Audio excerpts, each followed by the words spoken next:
Hi, I'm Mike Duran. I'm the director of the Center for Peace and Security in the Middle East at the Hudson Institute.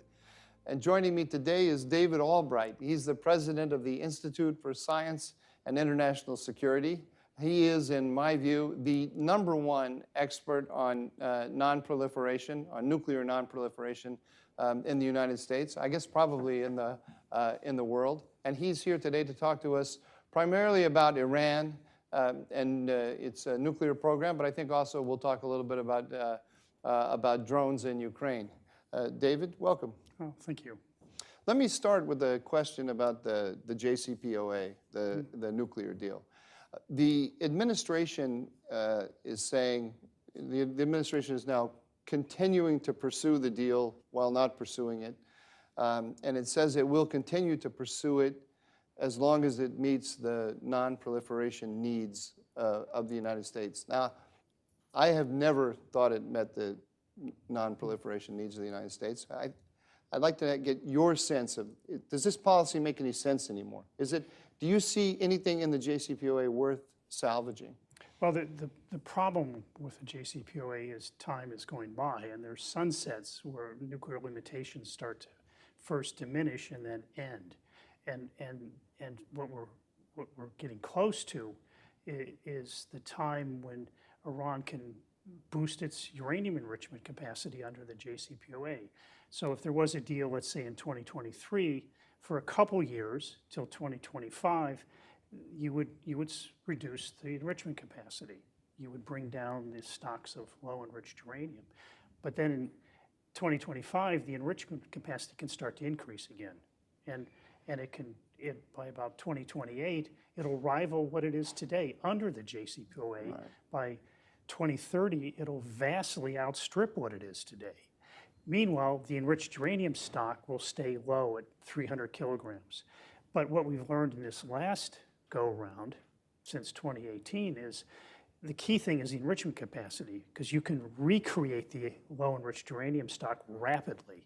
And what the enriched uranium capacity really measures ultimately is the time to get enough weapon-grade uranium for a bomb. And so the JCPOA does a very poor job at keeping the breakout timelines as promised. And that from 2025 to 2030, the breakout timelines will just steadily decrease. So let me unpack what you just said to make sure I understood. When you say that under the JCPOA, the enrichment capacity is going to increase, this is because there's going to be greater numbers of centrifuges and improved quality of centrifuge. Is that it? No, that's right. And what they can do is they're called, the ones at issue are called IR2Ms and IR4, which is their most accomplished of their advanced centrifuges. And those are regulated much less than the fancier ones. They're called IR6, IR8, and there's a whole slew of other ones. But the limitations on the IR2Ms and the IR4 are simply not sufficient to prevent Iran from boosting its capacity. In fact, in 2028, there's an elaborate formula in one of the side deals of how much capacity they can have, and can they have 3,500 of these IR2s and IR2Ms and IR4, or is it 2,500, and it'll depend on just how well they work. But the key number is that they're guaranteed an enrichment capacity that's essentially, in practice, about the same as it is today. And so you have a situation where the enrichment capacity comes down if there's a deal, and then within 5-6 years, it'll be back to where it is now. And then after that period of time, all limits are off the number of IR2Ms and IR4s they can deploy. And Iran wants to deploy a couple tens of thousands of them over the next couple of years. So they're planning on having a huge enrichment capacity, way beyond what they've ever had. And that's under the JCPOA. So the administration likes to look at the low enriched uranium stock. That stays at 300 kilograms to 2030. But the key number is the enrichment capacity. And they don't like to talk about this. Right. They put these numbers in a secret side deal.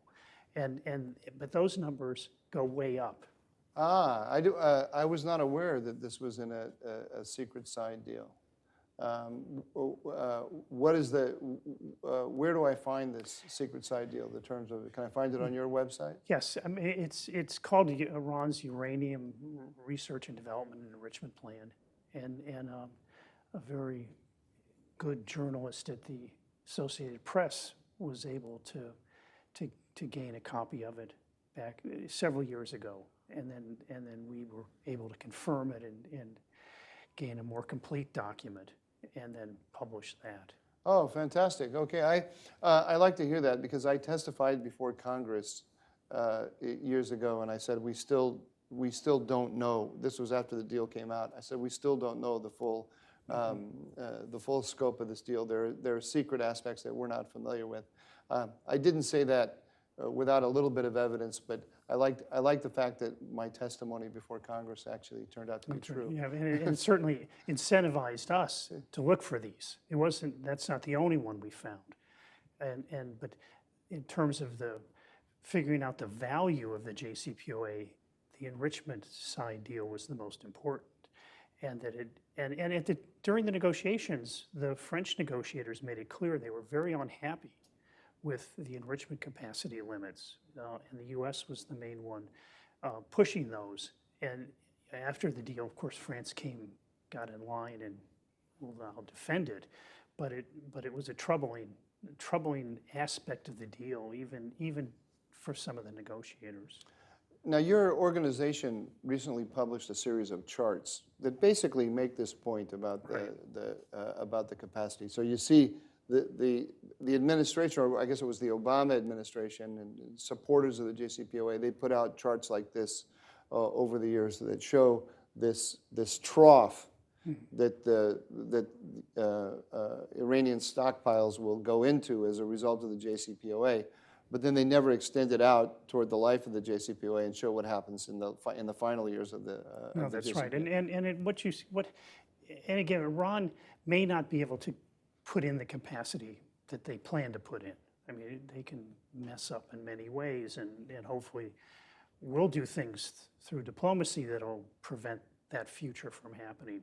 But they fully intend, under the JCPOA, to put in an enrichment capacity way beyond what existed in 2015 or exists today. And the United States and the other parties to this agreement let it go.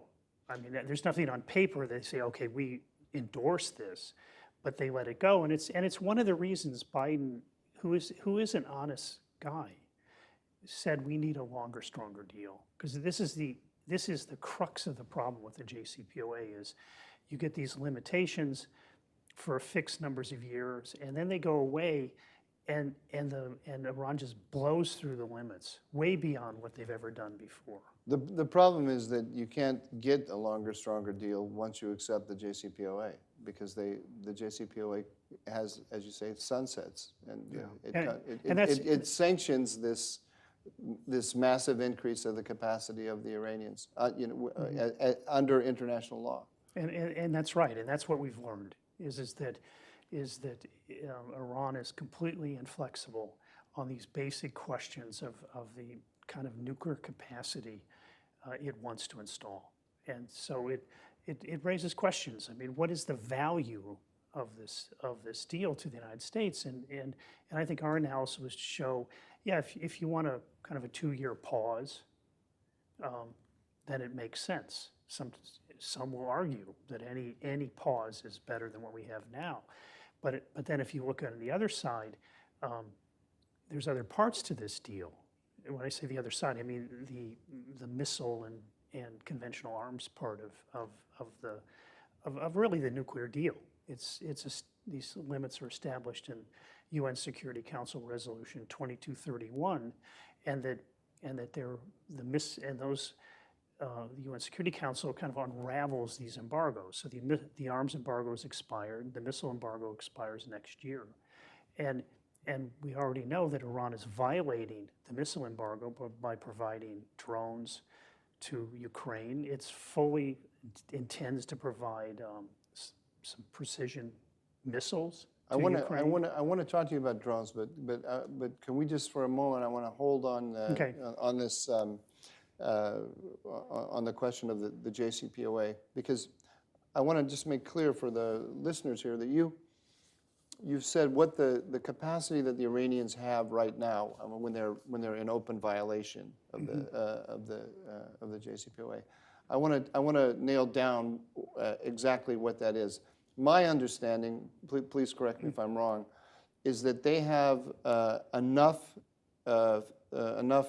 uranium enriched to 60%, such that if they decided to enrich to weapons grade, they could do it within about 3 weeks, and they have enough uranium to enrich enough material to weapons grade for 5 bombs. Is that about where they are? About right. But the 60% enriched uranium can be used directly in a nuclear explosive.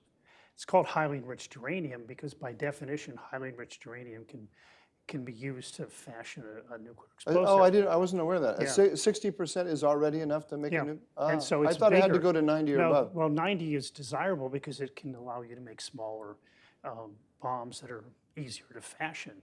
But at 60%, you can make an explosive device. I mean, So they already have enough, they have right now enough fissile material to make 5 bombs. well, they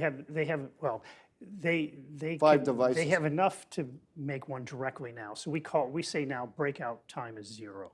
If they wanted to make the 60% into 90% and they wanted to use their 20%, they could within a month enrich the 60% to 90. With just a very few number of centrifuges, they could then enrich the 20% to 90 and they could have enough weapon grade uranium for 3 nuclear weapons within a month. Okay. And then they could have enough for 5 within 4 months. So the numbers are definitely coming down, or in this case, going up per month.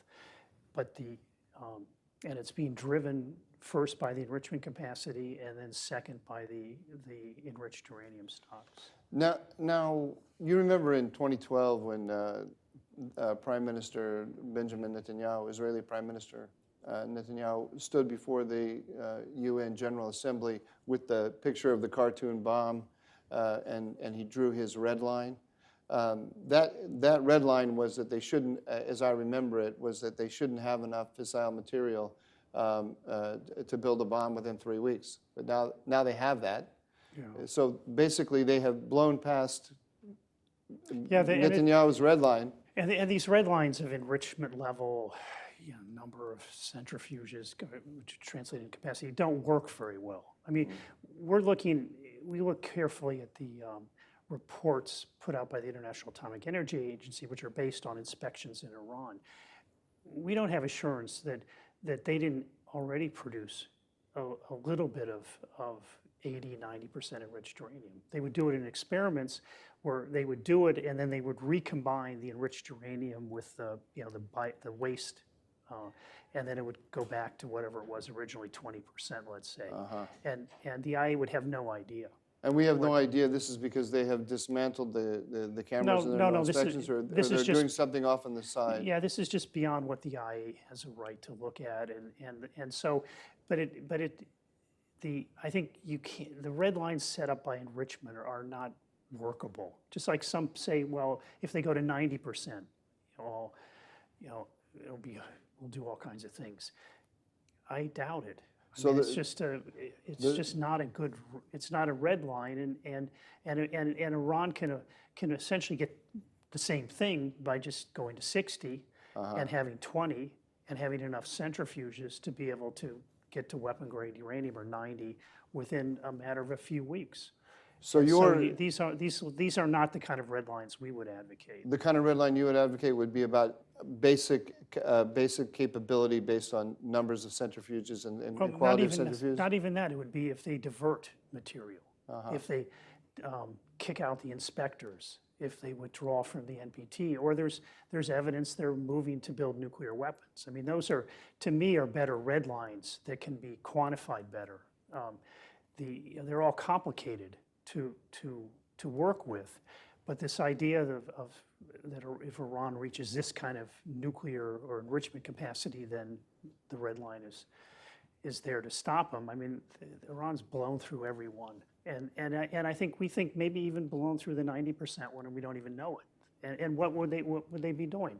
They just want to see if they can do it. They don't want to accumulate 90% because they know it's going to hurt them politically internationally. And so, but they may have just done it to see if their centrifuges could take the 20% and enrich it up to 90, and then they dilute it back to 20%, and no one even knows they did it. If they kick out the inspectors, if they're moving to build a bomb, if they're diverting enriched uranium from one of the plants, and those things I think are more measurable.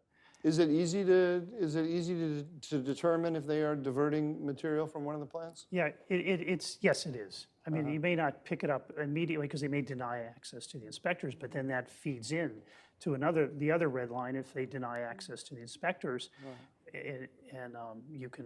that wouldn't be the same as kicking the inspectors out, but it would trigger alarm, and it would be kind of you'd have to raise your alert that maybe a serious red line is being crossed. Why do you think that there hasn't been greater international outcry over the violations of the Iranians in the last year or two, moving to 60% enrichment, for example? I mean, this is a blatant violation of the JCPOA. There's no justification for this other than a nuclear weapon. So I mean, it completely makes a mockery of the notion that this is not that I ever believed it, but no one can look at that and say that this is a peaceful civilian program. And there's really none of the actors that you would expect to raise an alarm are out there talking about it. Or very few. And why is that? I think they're sort of this kind of collectively. It's the European powers, the U.S., and they drag along a big part of the media. Just want to have a new deal, and they're so focused on that they don't want to do the things that most people would do in this kind of situation, which is snap back sanctions, because there's a very clear mechanism in the deal to essentially return to the state we were in 2015, before the deal was implemented, and they know that that'll end any prospects of getting the deal, and they just don't want to go there, and so they cling and they cling to this, and Iran's very good at kind of violating incrementally, right? And so they won't make the jump to say enough is enough. And even now, the administration hasn't done that. I mean, the optics are bad. I mean, you can't have a deal with teenage girls being murdered by the regime and drones from Iran seriously making the winter a nightmare for the Ukrainians. So I think they have backed away, but I think underneath it, they still want the deal. But if they don't snap back soon, they're going to lose the snapback mechanism, because 2231, correct me if I'm wrong, the UN Resolution 2231, which endorsed the JCPOA, it puts a sunset on snapback right. In next year. 2025, it's gone. Yeah. And so the deal was weighted to give the United States and the Europeans some short-term benefits, in the sense that it could last up to 8 years and even for 10 years, and then it's just all for Iran, and it's horrible for the United States and the Europeans, and they recognize that. I mean, even in the Trump administration, they clearly recognized, and I'm talking about the Europeans, clearly recognized that 2025 is a date when you better have some alternative developed to press Iran not to do what's been agreed upon under the JCPOA. Yeah, well, after having followed this issue closely for, at least over 15 years now, it's the proverbial issue that is absolutely vital, but never urgent. You can, I mean, you recognize that it's one of the most important issues in the world, but you can always kick the big decisions about it a week, a month. Yeah, and it appears, it kicked the can down the road. And Yeah. it was always an agreement to do that, but now it's almost you're kicking it straight up in the air and it's going to come right back down very soon. I think it is time to move on. And what Iran is choosing too, the world's reorganizing itself, and Iran is choosing its partners, and they're sure the hell not the United States. Right. And so it's very hard to see how negotiating a revival that, for example, Iran has so many advanced centrifuges deployed now that breakout time under a deal where Iran, if it broke out, would redeploy the ones it has already, is going to drop down to 4 or 5 months max. And so you don't even get much of a breakout. The advertisement of the deal is we'll have 12 months. And so they don't even come even close to what they said was the necessary amount of breakout time. And yet they're going for it, and I think it is very short-sighted, but they're scared of the alternative. I mean, they've always posited if you don't have a deal, then you have war. Right. And I think that's not true, well, Trump proved that it's not true. Yeah. But what you do have is military escalation.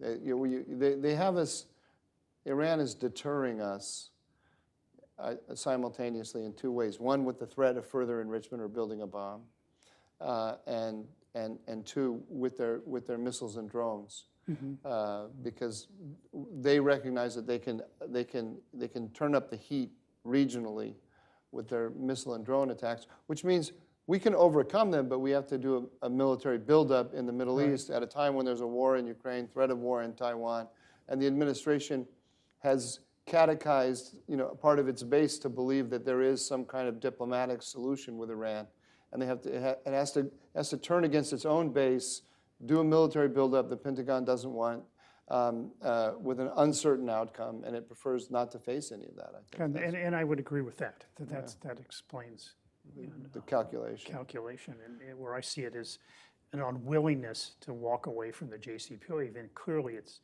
not in U.S. interests anymore, and would allow Iran to have more money to spend on building up those weapons that can be used against the United States and are being used now against Ukrainians and U.S. equipment.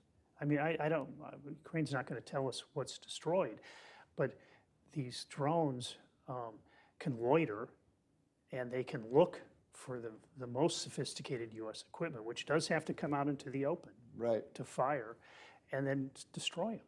So it's the whole issue of why we're even pursuing this path with Iran, I think, is a bigger and bigger mistake. Let's talk about drones, because you've been doing some work on that.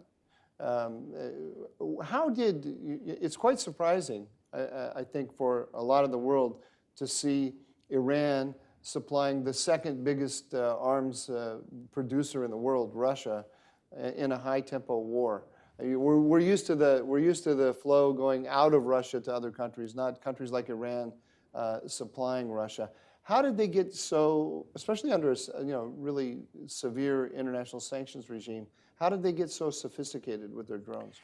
Well, one is, and our involvement started late last fall because of the tensions rising in Ukraine that we were requested to get more involved in, and what we were asked to look at is the question of what's Russia importing, what is it exporting, what's the trade between the Donbass region and the rest of the world, and because coal was leaving, they were raping the Donbass area essentially, mostly rich Russians, and what we found is that Russia is very dependent on outside supply. I mean, it could make some of these things, but its industry decayed after the end of the Cold War, It wasn't economical, and they could just more economically buy the parts overseas. And as starting in 2014, as the sanctions mounted and then increased as the war approached, they're having a harder time getting just basic things for their military equipment. And so I think they have a military-industrial complex problem, and they can gear up and make these things, but they're going to have to do it. And I think they ran into a shortage of parts to provide essentially what are relatively low-cost drones. And we analyzed a Russian drone. It was just littered with, Japanese cameras, U.S. electronics. This goes back several months ago, and Iran does the same thing, where they can't make it, and so they go out and buy it, and they've been pretty successful. And unlike the Russians or many other countries, is they committed heavily to a wide variety of drones. They're looking at many different missions and looking to make them as cheaply as possible. And they succeeded. And then in the case of Iran, their smuggling networks are so good. Most of these parts aren't really controlled. Right. International. So a lot of the components of today's drones are things you can really just buy off the shelf. Off the shelf. But they're being detected. I mean, drones have been used in Yemen. They've been used in Iraq. And so we just received some pictures of shot down or post-exploded drones in the Kurdish areas, and you can see U.S. parts. And so it's been known for several years that what's in these things, but there hasn't been the priority to try to kind of really disrupt the supply chain and apply some of the methods that have been used on other more let's say nuclear-related parts. Right. Which is put in systems where you know where it goes, maybe even sabotage some things. There's a lot of things you can do. I don't think we can block the supply chain, because the parts, if Iran can't get them in the United States, we're seeing them, or in Germany or Austria, those two countries make engines for these drones, and their engines have been in Iranian drones. They'll get knockoffs from China, and that you can barely control. And now the Russians have a national security interest in helping Iran with its supply chain. Yes, both of them can help each other, and China's a linchpin in it, because if they buy it in China, it's very hard to stop those shipments to Russia or to Iran, and so other methods are going to have to be used, but it's important enough that typically those methods would be used against things for a centrifuge plant. But now I think it makes sense to try to disrupt the drone shipments. Is it your contention then that the Chinese government is actively assisting the Russians and the Iranians to acquire these? I wouldn't say it's active, but they're letting their companies do it. They're not aggressively working to stop. Like European company can't provide it directly. They set up a subsidiary in China or get a partner in China that makes the exact same part, and that part ends up in Ukrainian drones. I mean, you can see it in the pictures. So, how the role of the Chinese government on these issues has always been less than satisfactory. They just will not enforce their own export controls, but they know it's going on. But they just don't try to stop it. My understanding is that when the United States Treasury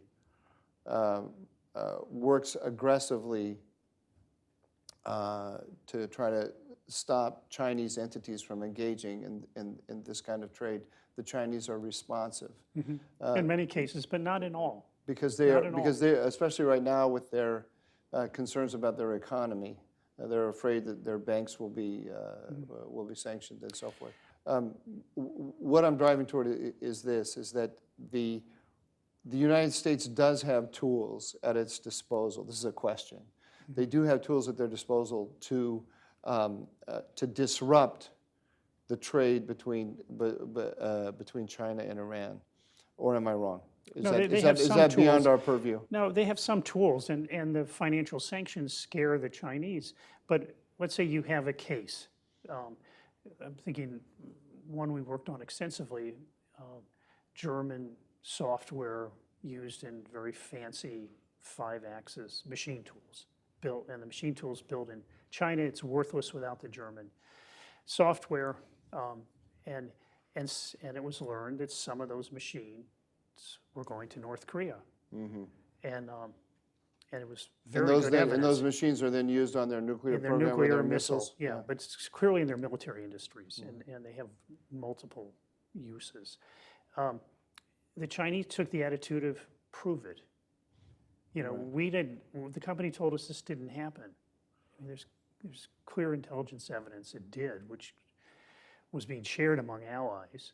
And the Chinese will take the position, well, we don't believe you, and unless you come up with overwhelming evidence, we're not going to do anything, and you could never meet their standard of evidence. So that happens, unfortunately, all the time. And so, but if you start to apply secondary sanctions, if the country at issue in Europe, Germany, had applied some kind of sanctions on that company, I mean, they stopped allowing any software to go to them, but they could have done more. Then you can start to get results. But it's a very difficult road, and it's a little bit like whack-a-mole. Yeah. And then another Chinese company will emerge that is going to do the same thing, and it's hard to keep up. And with these drone parts, it's even worse because they're really not high tech. I mean, the software was export controlled, and China probably couldn't duplicate it. But a motor for a drone can be duplicated pretty easily. I mean, the reliability is an issue, and that's why I think some of the European companies have stuck with this. They go and mentor the Chinese company. And we don't know. We're investigating this. Something's going on where these European companies are benefiting from somehow from the transfer of the technology to make these motors, and those are the ones going to Iran. We're really in a different world now, where I mean, the world I grew up in, the technological breakthroughs were developed in the military sphere, from the defense industrial base, and then they migrated out into commercial use. But in the world we're in now, it's the innovations are made in the commercial sphere, and then they migrate into the defense sphere. And in Europe, that's been the case for a long time because their militaries aren't that nearly as sophisticated as the U.S. And so industry did develop very reliable, state-of-the-art equipment, and some of the key. And Iranians would ask themselves all the time: is this going to break in a week? Like if it was Chinese made 10 years ago, is this piece of equipment going to catch fire? Or is it going to work really well? And if you got it from Europe, it would work really well. Maybe, again, laundered through China, but the Iranians would be looking at quality for military goods. And China was, with its weak export controls, its protection of business, it's such a vehemently capitalist state. That exports shouldn't be interfered with because they make money. Right. So you have a really tough environment to work in to try to stop this stuff. Well, this is a further argument, it seems to me, for not renewing the JCPOA and for going to snapback, because as you mentioned, the conventional arms ban ended a year ago on Iran under the JCPOA. And next year, the ballistic missiles embargo will end. And with that, all of the restrictions on drones, which the Iranians are already violating. So by sending them to Russia, to Ukraine. But they are violating them, and so you can do things, but without a UN Security Council resolution that is seen as permanent or take as not ending at least, it's hard for countries to get behind efforts to really interdict the transfers, to try to think of additional ways to stop them. So I think if there was snapback and you had the conventional arms embargo reestablished, you have the missile embargo not ending, you have an international law in a sense banning the export of these things, I think we'd be just in a stronger position to work against them. It's not going to end it because Iran has shown it'll violate. But it's interesting. Iran right now claims it's not violating. I mean, I must say I was misled a little bit because we watch Iranian media. They've been selling drones since and exporting their arms since the arms embargo ended. That was one of the more alarming things. Iran didn't see this as a way to get high-tech military equipment from Russia and China. They want that, but they saw it as a tremendous opportunity to start exporting their arms. They're becoming a major arms exporter. That's right, and they talk about drones were covered by the arms embargo. So I had to look it up. Someone had to remind me, this drone is covered by the missile embargo. But I mean, to the Iranians, they feel they completely justified exporting these things. They don't like the optics of having their drones used in Ukraine to kill innocent civilians and destroy the energy infrastructure in Ukraine. So they're still trying to deny that their drones are in Ukraine, but they don't hide that they sell them. Of course, they've been exporting the drones to Hezbollah and the Houthis and the militias in Iraq and Syria for a long time. And that all my Middle Eastern friends say, how come you only start caring about this when they go to Ukraine? I mean, because these are not new on the international scene. No, that's right, and it's a problem, and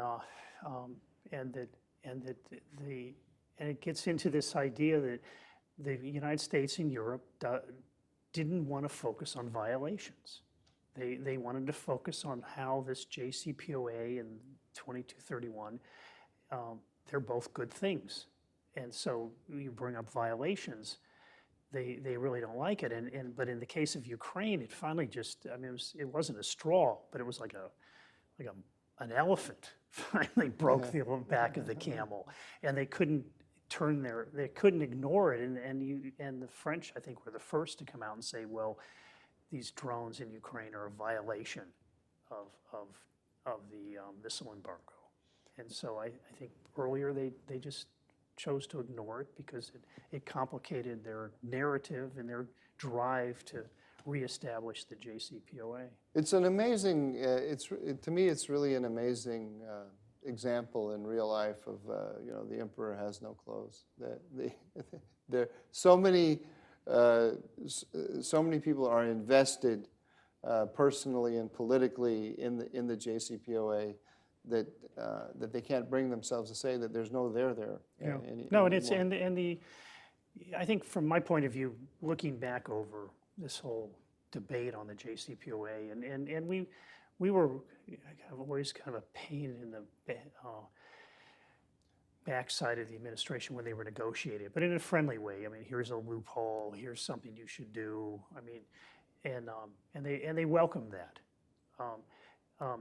But once the deal was settled, no criticism was accepted as legitimate, and it's just been this insane defense of things that this simply aren't true or exaggerated.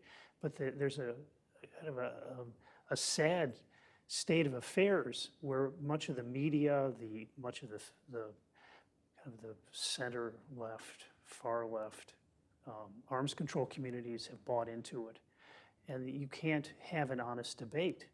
The only thing that really cracked the shell of this wall was how Iran treats the International Atomic Energy Agency. That the agency is really a gift to the world to be able to go out and tell people, is this program peaceful or not? Are they lying? Are they hiding things?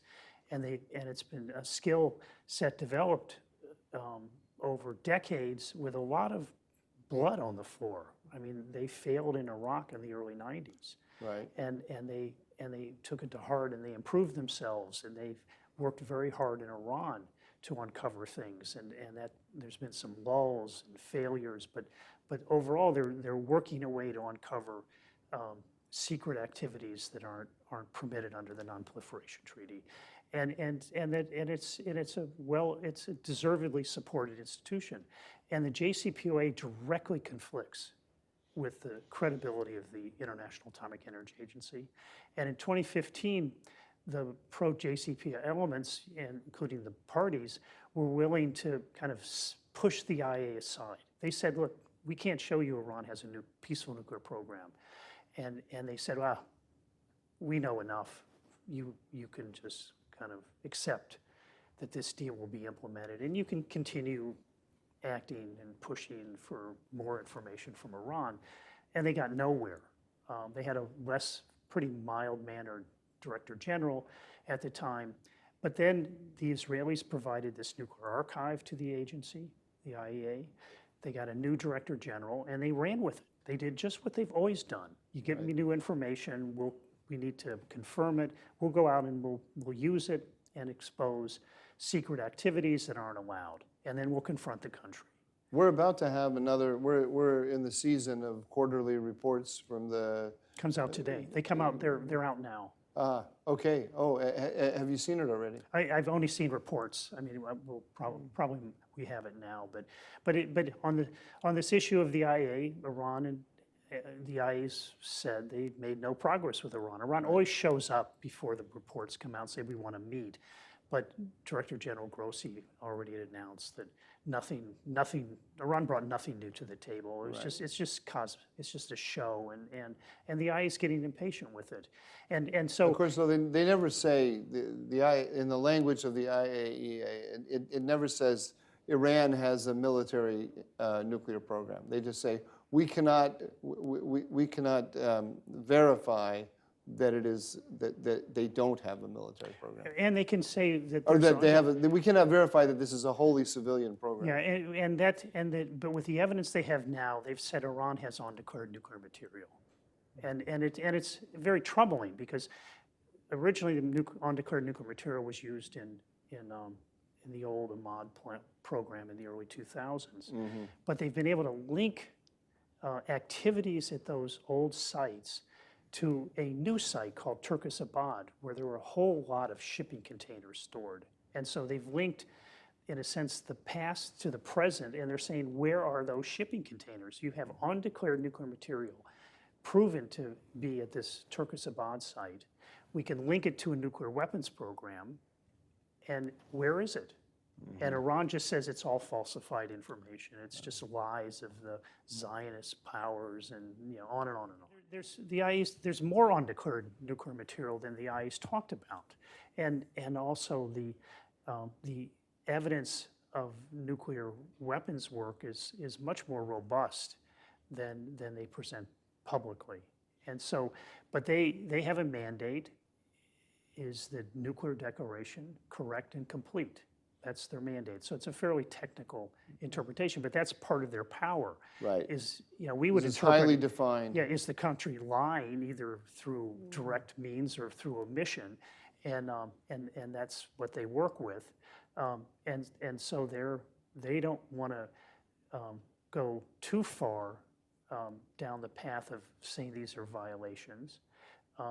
Without the support of the Board of Governors, which is the ruling body and is composed of the major powers of the world. And I view them as they know that if they're tough in the Board of Governors, forget the JCPOA. Yeah. And they're, again, as in 2015, choosing the JCPOA. Yeah. But it's tougher now. It's tougher. It's tougher and tougher. I've become very cynical. I don't... Well, it's tough. I think this is all incredibly important work. Don't get me wrong, and important work, and it helps my work, and I value it greatly. But I'm cynical about the willingness of the powers who have cornered Iran to do anything about it. Well, and that's going to hurt the credibility of the IAEA, and they're a lead player in the whole issue of the Zaporizhzhia nuclear power plants. we need them to make sure Saudi Arabia doesn't make a move to a bomb. So Iran isn't the only struggle that the IAEA faces. Oh, I mean, we have a nuclear arms race already. It's started. It has. But the IAEA, well, the JCPOA was the starting gun for it. But let me just step back. I started by saying that the IAEA issue is put a crack in this wall of blind support for the JCPOA, because it's a lot harder to ignore the IAEA's concerns today than in 2015. And I think that's providing the whole what's going on at the IAEA is providing another reason to move beyond the IAEA. And for me, to move beyond the JCPOA. I'm sorry, to move beyond the JCPOA, because in my mind, and again, I'm a little biased. I was very much as a critic of the IAEA in the 80s. Then I, in a sense, joined the Iran inspection effort run by mandated by the UN Security Council in the 90s. And we've had a lot of interrelationships with the IAEA. And so, but I would choose the IAEA any day over the JCPOA. Oh, me too. Me too. The IAEA is one of the only international organizations that really does fantastic work, and that you can really be supportive of and proud of. The problem with the JCPOA is that it kneecaps the IAEA and it kneecaps the NPT. Yeah, no, and that's right, and that's another reason to move beyond it, because the IAEA makes Iran very nervous, and we know this through 20 years of inspections, where IAEA armed with information. It got great information in 2002 and 2003, and just drove the Iranians nuts, with forcing them to reveal more and more. Now with the archive, they've just pinned the Iranians to the wall on weaponization and made it current. It's a current issue, and it's not history. And so Iran, it creates a hesitation in Iran to cheat. And we need that, because I mean, finally our policy, if post-JCPOA, is going to be a policy to keep Iran from crossing lines, to build nuclear weapons, to divert material, to create a clandestine enrichment plan. And so you have to create hesitation in their mind. And ultimately, I'll just add in, you have to have an incredibly robust military capability you're willing to use to enforce that was going to be, I was going to end our conversation by saying that you can't do any of that unless there's a deterrent military capability. That's right. And Israel is the point of the spear on that, and it's incumbent on the United States to be fully supportive of Israel's ability to do that, and stand with it if it does do it. I'm going to let the conversation end right there, because I can't think of a better point to stop on. Okay. Thank you very much. Okay, thank you. Appreciate it. Yeah.